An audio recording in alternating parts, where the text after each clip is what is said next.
Hamlin's injury has a Sutton family reliving a nightmare that their 16-year-old died suddenly of cardiac arrest during a high school football game back in 2010. Now, what they've done since may save others. WBZ's Courtney joins us live tonight. And Courtney, this family pushed hard to get a life-saving law passed here in our state. And David, with plenty of love and support, that Sutton family was able to get Michael's Law passed in 2014. It requires all schools in Massachusetts to have a written emergency response plan in place. He was a wonderful young man. On November 15th, 2010. These are some of Mike's ashes in here. John Elsesser said his son Michael died at just 16 years old. While wearing number 99, he passed away on the football field.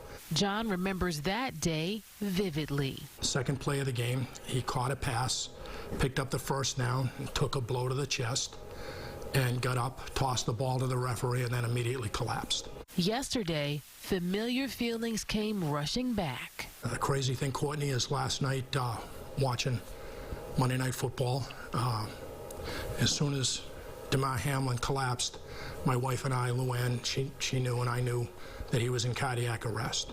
John says he was so happy to see the quick response to Hamlin. He told me CPR was performed on his son, but it just wasn't enough. They called 911, but there was no AED and no ambulance at the field.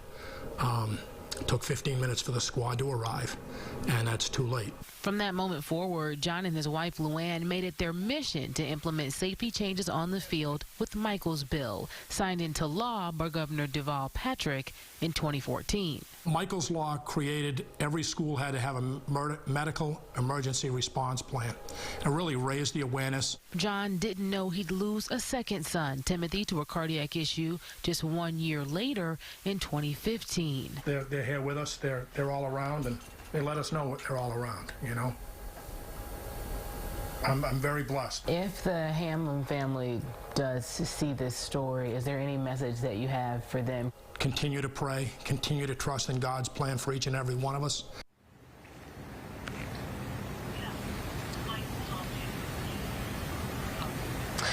And through generous support, the family tells me that they've been able to donate 55 AEDs just like this one here behind me to area high schools. The father tells me ultimately he'd like to see these everywhere that people gather.